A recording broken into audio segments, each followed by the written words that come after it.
Karina e esse é o Naftalina Fresh. O episódio de hoje traz o terceiro e último livro que eu estudei para minha monografia, e ele foi o Prisioneiras, escrito pelo médico Drauzio Varela. Eu acho que Drauzio Varela todo mundo conhece, né?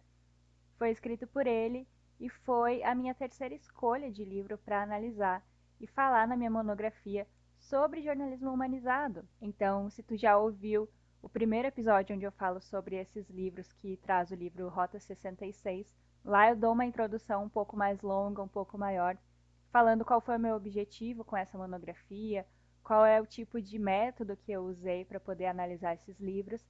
E depois eu trouxe o outro livro, que foi o Todo Dia, Mesma Noite, da jornalista Daniela Arbex, que falava sobre o incêndio na Boate Kiss e as histórias das vítimas e dos seus familiares. E agora, por fim, eu trago o Prisioneiras, do Drauzio Varela, que foi muito legal de ler, foi muito mais tranquilo de acompanhar, apesar das histórias complicadas também, mas em comparação com os dois primeiros, Prisioneiras foi bem mais leve, foi até em algum nível um pouco divertido de acompanhar as histórias que o Dr. Drauzio traz nas páginas, é bem legal de acompanhar. E eu resolvi falar sobre ele aqui hoje também. Não sei se vocês já leram esse livro, se vocês conhecem, mas Prisioneiras, como eu tinha que identificar na monografia o gênero, né, o tipo de livro, eu coloquei ele como um gênero de memória igual ao Rota 66, porque o Drauzio faz parte da história, ele conhece as personagens, conhece as detentas, então ele puxa pela memória para nos contar essa história no livro, ele vivenciou aquilo tudo. Prisioneiras é o livro que encerra, né, essa trilogia dos relatos em que o Drauzio escreveu ao longo da vida, inclusive. Ele escreveu Estação Carandiru e Carcereiro, e Prisioneiras foi o terceiro livro dessa leva de história dos prisioneiros com quem ele interagiu e atendeu dentro das penitenciárias. Eu ainda não li Estação Carandiru nem Carcereiros, não assisti Carandiru, não vi a série Carcereiros porque eu acho que visualmente eu ia ficar chocada demais e daí me impacta de um jeito que não é bom. Eu acho que eu vou preferir ler mesmo e não assistir. Mas eu tenho muita curiosidade também de saber essas histórias do jeito que ele contou. E Prisioneiros foi o jeito então de eu começar a entrar na forma que o Drauzio Varela conta as histórias e relata pra gente. E foi muito legal, foi bem bom. São 42 capítulos que tem Prisioneiras, isso parece que torna o livro gigantesco, mas são histórias bem curtas, são relatos falando de detentas distintas e a história sobre cada uma delas. Às vezes tu sabe como que ela foi parar lá, o que que aconteceu, que delito que ela cometeu, né, qual foi o crime, para ela parar naquela penitenciária, que é a penitenciária feminina do estado de São Paulo. Então, são as histórias das pessoas que estão lá.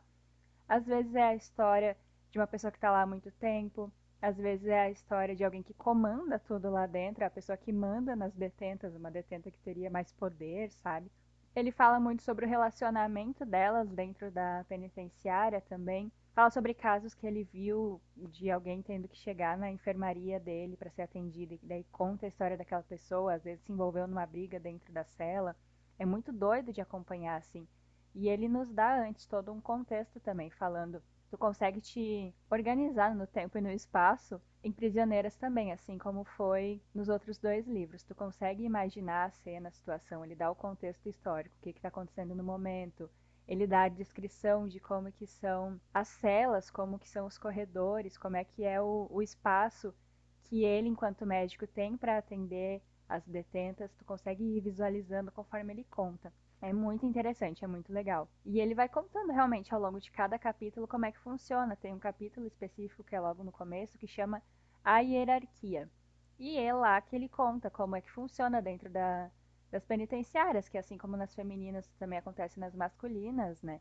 Que são estabelecidos quem manda mais, quem manda menos, quem tem que fazer o quê. Então é muito maluco de imaginar, assim, um cenário totalmente fora do que a gente está acostumado. Mas é muito, assim como em Rota 66, né? Que tem os relatos do Caco Barcelos falando do tratamento policial com o pessoal e como é que funcionava. É algo que é distante da nossa realidade, pelo menos da maioria de nós, né? Distante. E a gente quer saber como é que é, o que que acontece com essas pessoas, porque se não for por esses livros, por esse tipo de material, livro ou série que faça sobre algum filme de algum caso que ficou muito conhecido, a gente nunca fica sabendo quem são as pessoas, o que que elas fizeram para estar lá, se elas tinham ou não que estar lá, porque tem vários casos complicados. Então, é interessante pensar. E Prisioneiras me abriu a visão para uma situação que, assim, aqui na minha cidade tem uma penitenciária também. E ela fica no meio da cidade. Vários ônibus passam na frente, ela fica em frente, literalmente do outro lado da rua de uma universidade aqui da minha cidade. E quando eu pegava ônibus para ir trabalhar no centro, eu obrigatoriamente passava na frente, cadeia, né? O presídio que a gente chama também. E teve um dia que eu passei lá na frente, eu fiz até um texto sobre isso, que toda quarta-feira, toda quarta de manhã, e se eu não me engano no sábado também, mas como eu só ia de segunda a sexta, eu só vi isso acontecer na quarta. Toda quarta-feira é dia de visita na cadeia. Só que a penitenciária que tem aqui é masculina. Então, o que que a gente via? Agora eu não sei como é que funciona por conta de distanciamento, né? Alguma coisa deve ter mudado nesse dia de visita. Mas antes da pandemia, se formava uma fila gigantesca na frente do presídio e eram as mães, mulheres, irmãs dos apenados. Então, do lado do presídio, da cadeia, tinha duas lancherias. Eu não sei se fora do Rio Grande do Sul chama lancheria também, talvez seja lanchonete. Mas tem duas dessas. E abria sempre muito cedo de manhã, porque antes das 8 elas já estavam lá. É uma fila bem grande, todas elas com vários pacotes, várias bolsas, que é o jumbo. Graças ao livro do Drauzio Varela, o Prisioneiras, eu fiquei sabendo que o nome dessa sacola cheia de mantimentos, cheia de itens pessoais, itens de higiene, coisas que elas levam para os familiares, enfim, que estão presos, se chama jumbo esse pacotão. E o jumbo funciona meio que como uma moeda de troca dentro da cadeia. Dependendo dos itens que tu tem, tu pode trocar por outra coisa dentro da cadeia, entre os presidiários, sabe? Então, é muito doido pensar que tu lá dentro, o dinheiro não significa mais nada para ti. Tu tem que trocar por outras coisas entre tu e o pessoal que tá preso contigo para conseguir ter minimamente uma convivência, sabe? Continuar se mantendo dentro da cadeia. É um mundo totalmente à parte. E se eu não tivesse lido esse livro, eu nunca ficaria sabendo que esse tipo de coisa acontece, sabe?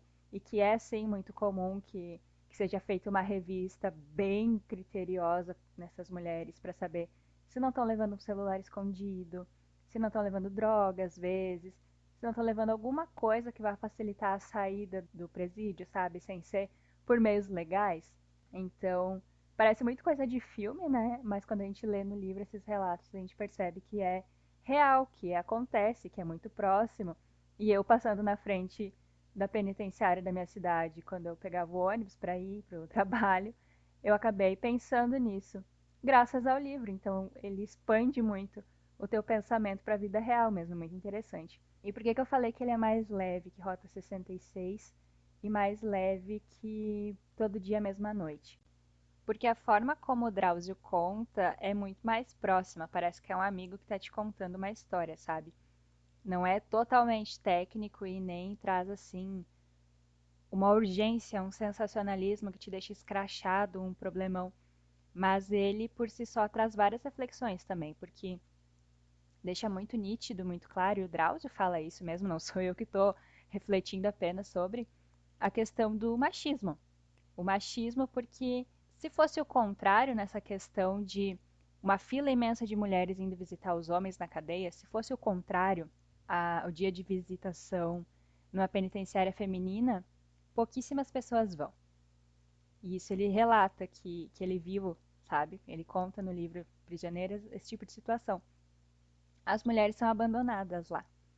Elas são esquecidas. Poucas são as que recebem visita, e geralmente, quando são visitadas, não são necessariamente pelos maridos, pelos parceiros, sabe? Eles meio que seguem com a vida e a mulher fica lá. E se fosse o contrário, se fosse na penitenciária masculina, todas as mulheres vão visitar. E chega às vezes a acontecer situações, e lendo eu acabei descobrindo, que a mulher chega lá e às vezes o nome dela não tá mais na lista de visitantes, porque o cara não quer mais ela. E daí no lugar, ele coloca o nome de uma outra mulher que é a nova pessoa com quem ele está se relacionando. E aí a que visitava ele até então é descartada totalmente. Então é um machismo dentro e fora, sabe? É muito absurdo, parece mentira, parece que eu tô inventando história aqui pra vocês, mas não é. É muito doido isso, é muito, assim, indignante, com certeza, mas é bastante reflexivo. Tu pensa muito o cenário, o tipo de coisa que essas mulheres se submetem e acabam sendo descartadas, sabe? É muito triste, mas parece menos sofrido de ler, não de sentir. De sentir, eu acredito que seja tão ruim quanto os outros dois livros, mas é menos pesado no quesito de como é escrito, como ele trabalhou esse tipo de coisa pra gente. Ele fala muito, eu até escrevi que ele fala sobre o papel da mulher mesmo, sendo um pilar principal na criação dos filhos. Porque aí a gente tem essa informação que muitas dessas mulheres que estão lá encarceradas, elas não têm o apoio dos familiares e na maioria dos casos elas já estão separadas, né, do pai das crianças delas. E assim, as razões a gente não tem, mas eles já se separaram. E aí os filhos acabam tendo esse laço rompido com elas também, porque não é do interesse do homem, do marido, ex-marido, continuar vendo a mulher. E se ela não tá fora da cadeia para criar o filho, então esse filho também não vai ter notícias dela, sabe? É muito. Eu não sei em que momento vai estar saindo esse episódio, mas eu comento rapidamente sobre isso no episódio sobre a série documental da Elise Matsunaga. Então eu não vou falar muito porque eu não sei se esse episódio vai sair antes ou depois dele, mas essa questão do machismo com a mulher que está presa é um pouquinho trabalhada também. Então vocês vão lembrar disso quando escutarem o episódio da Elise, ou se ele já saiu, eu tô aqui relembrando para vocês. Então também, inconscientemente, depois a gente acaba se dando conta, se torna algo consciente, o livro faz a gente refletir sobre essa questão de culpa, sobre abandono, sobre romper o mínimo, o básico de noção de do que é ter um lar, do que é ter uma casa, sabe, para essas mulheres que estão presas. E mesmo que a gente não tenha conhecido pessoalmente todas as gurias, todas as mulheres e senhoras que o Drauzio Varela conta, vários momentos tu te sente próximo de cada um delas, sabe? Tu sente que essas histórias te tocam de alguma forma, tu fica compadecido pela luta e pelas dores que elas relatam pro Drauzio. Elas veem nele uma pessoa confiável, que elas podem confidenciar várias coisas. E algumas dessas coisas ele conta pra gente. Então é muito rico de acompanhar esses relatos, porque tu fica sabendo de pessoas que estão vivendo na pele isso todos os dias lá. É muito impactante, de certa forma. Esse livro, obviamente, como sendo um livro da vida real e um livro reportagem sobre algo assim tão complicado, ele não tem um final feliz, né? É lógico, a menos que uma das histórias tenha terminado de um jeito feliz na vida real para uma das personagens, mas ele é sobre a realidade, sobre coisas que muitas vezes a gente escolhe não ver ou nem pensa que deveria estar olhando. São várias questões que, se eu não tivesse feito essa monografia, esse trabalho sobre isso, talvez eu nunca tivesse pensado totalmente sobre. E assim como agora, depois de Rota 66, eu vejo notícias policiais com uma desconfiança e qualquer acidente sério, eu penso no depois das famílias, como eu fiquei pensando com Todo Dia, Mesma Noite, ou até no episódio onde eu falo sobre cartas de Isabela, o livro da Isabela para o noivo dela, que sofreu um acidente no avião da Chapecoense. Nesse caso, eu também passei a pensar, sabe, com prisioneiras, sobre a vida das mulheres dentro da cadeia ou sobre como vão continuar as famílias dela aqui do lado de fora. Então, eu acho que se te faz pensar minimamente e se muda um pouquinho que seja o teu pensamento para pensar sobre isso quando tu vê uma notícia assim relacionada e tu pensa, nossa, aquela vez eu vi tal história num livro que parecia com isso, será que é a mesma coisa que está acontecendo? Quem que será que está por trás? Se te faz ter esse clique, essa chave virada minimamente, já foi válido, sabe? O livro já cumpriu o papel dele. Então eu sou muito agradecida pela oportunidade de fazer minha monografia sobre isso e mudar com certeza a minha cabeça para sempre. Bom, para variar, né, só um pouco mais, me estendi loucamente nesse episódio, fiquei divagando, mas foi bom lembrar sobre esses três livros que eu falei na monografia, foi um trabalho muito legal. Foi muito cansativo, fiquei enlouquecida até apresentar, Na época, eu queria muito tirar um 10 e depois de um tempo de tanto cansaço e de perceber que eu não conseguia produzir além, eu me dei conta que entregando a monografia na época era tudo que eu precisava, porque eu estava me cobrando muito, já falei isso, eu acho que no primeiro episódio dessa maratona de episódios da volta do Naftalina. Eu me cobro muito e mesmo quando eu entrego o que era para ser entregue, eu acho que eu fiz pouco. Então, na época eu não tirei 10, tá? Na minha monografia foi 8,7, se eu não me engano. E eu lembro da sensação de as minhas pernas amolecerem quando eu recebi essa nota, mas porque eu fiquei muito feliz. Porque eu tava com a plena certeza de que eu ia tirar a nota mínima possível para passar na monografia, que era 6. Se tirar menos que 6, tu é reprovado, tem que fazer de novo. E eu já tinha pedido na época recuperação terapêutica. O que que significa isso? Te reprovam na monografia e tu continua ela no semestre seguinte, porque eu não ia dar conta de apresentar no semestre que eu me matriculei na disciplina, sabe? Porque foi ficando de um tamanho esse trabalho que eu achava que tinha que tirar coisa e não ia mais dar tempo. Então ali eu fiz no semestre seguinte e eu já estava num ponto mentalmente falando que era literalmente falar: só me dá o 6 para passar, porque eu não consigo mais. Já tinha dado tudo de mim que eu podia naquele trabalho, já tinha aprendido tudo que eu podia e não ter ganhado 10, mas ter ganhado 8,7, hoje para mim eu vejo que não faz nenhuma diferença. Eu me formei da mesma forma, e o 8,7 foi a nota mais feliz da minha vida, eu acho. Fiquei muito feliz, porque eu passei. E eu passei com uma nota boa, 8,7 é muito bom. Se eu ganhasse o 10, talvez eu até hoje ficasse pensando que me deram o 10 por pena e não por merecimento, sabe? A minha cabeça é muito complicada nesse quesito. Então o 8,7 foi o meu 10. E hoje, relembrando agora o último livro da monografia, eu vejo que foi útil, foi bem aproveitado. Mudou realmente o meu pensamento. Então, eu acho que também cumpri o meu papel enquanto estudante e pessoa que escreveu uma monografia em algum momento da vida. Bom, o episódio de hoje foi esse. Espero que vocês tenham gostado. Falem para mim, por favor, se vocês já leram algum desses livros ou ficaram com vontade. Eu recomendo os três, mas é aquilo, vai com cuidado, porque tem horas que vai ser complicado, então escolhe bem a tua leitura. Eu sou a Karina e esse foi o Naftalina Fresh. Muito obrigada por ter ouvido e vocês me ouvem nos próximos episódios. Até mais. Tchau!